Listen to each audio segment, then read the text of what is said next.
Iran અને America વચ્ચે આવતા અઠવાડિયે પાકિસ્તાનમાં વાતચીત થાય તેવી સંભાવના છે. તો બીજી તરફ અમેરિકાની ઈરાનના બંદરોની નાકાબંધી ચાલુ છે અને હવે અરબ સાગરમાં અમેરિકાએ 3 ડિસ્ટ્રોયર તૈનાત કરી દીધી છે. બીજી તરફ આંતરરાષ્ટ્રીય સમાચાર સંસ્થા વોલ સ્ટ્રીટ જર્નલ અનુસાર અમેરિકાએ પોતાનો 14 પોઈન્ટનો ડ્રાફ્ટ તૈયાર કરીને ઈરાનને આપ્યો છે. અમેરિકા ઈરાનના જવાબની રાહ જોઈ રહ્યું છે. તો આવો જાણીએ સમાચાર વિસ્તારથી. નમસ્કાર, જમાવટ સાથે હું છું પાર્થ.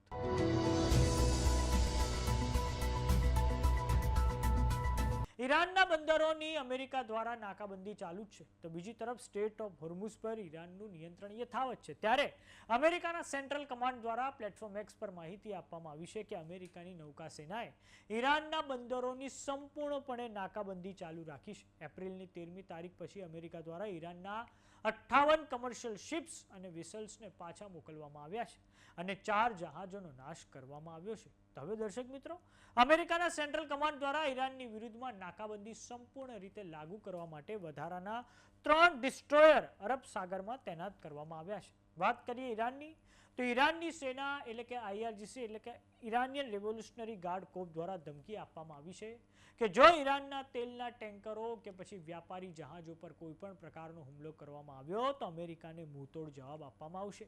આપને જણાવી દઈએ કે સ્ટેટ ઓફ હોર્મુઝમાં થોડાક સમય અગાઉ 7 મેની રાત્રે ઈરાન અને અમેરિકા વચ્ચે ભીષણ ફાયરિંગ થયું હતું અને તેમાં ગુજરાતનું જહાજ ડૂબી ગયું હતું, કેમ કે અમેરિકાના 3 જહાજોએ સ્ટેટ ઓફ હોર્મુઝ જબરજસ્તીથી તેને પસાર કરવાની કોશિશ કરી હતી. આ પછી ઈરાન દ્વારા ભયંકર ફાયરિંગ કરવામાં આવ્યું હતું અને સામે અમેરિકા દ્વારા પણ બોમ્બમારો કરવામાં આવ્યો હતો. અને આ પછી ઈરાન દ્વારા યુએઈમાં જે અલગ અલગ શહેરો છે તેમની પર મિસાઇલો અને ડ્રોન વડે હુમલો કરવામાં આવ્યો હતો. વાત કરીએ હવે ઈરાન અને અમેરિકા વચ્ચેના વાર્તાલાપની, તો આંતરરાષ્ટ્રીય અખબાર વોલ સ્ટ્રીટ જર્નલ અનુસાર અમેરિકા દ્વારા 14 મુદ્દાનો ડ્રાફ્ટ તૈયાર કરીને ઈરાન સમક્ષ રજૂ કરવામાં આવ્યો છે, જેની પર અમેરિકા ઈરાનના જવાબની રાહ જોઈ રહ્યું છે. અને હવે આવનારા સમયમાં પાકિસ્તાનમાં બંને દેશો વચ્ચે વાર્તાલાપ થાય તેવી સંભાવના છે. તો ઇઝરાયલ દ્વારા લેબનોનમાં ભીષણ હુમલાઓ ચાલુ છે. દક્ષિણ લેબનોનમાં ઇઝરાયલનો જે હુમલો થયો તેમાં 39 લોકોએ જીવ ગુમાવ્યા છે. આમ લેબનોનમાં સીઝ ફાયર માત્ર ને માત્ર કાગળ પર રહી જવા પામ્યું છે.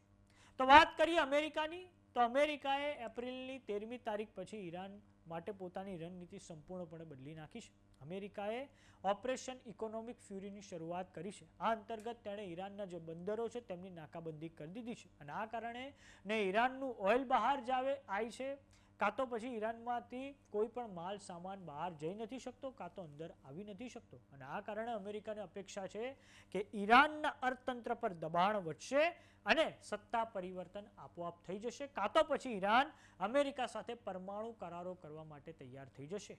પરંતુ જોવાનું એ રહે છે કે ઈરાન અમેરિકાના 14 પોઈન્ટનો જવાબ શું આપે છે. બંને દેશો વચ્ચે પેચ ફસાયેલો છે એનરિચ કરેલું જે યુરેનિયમ છે તેને લઈને.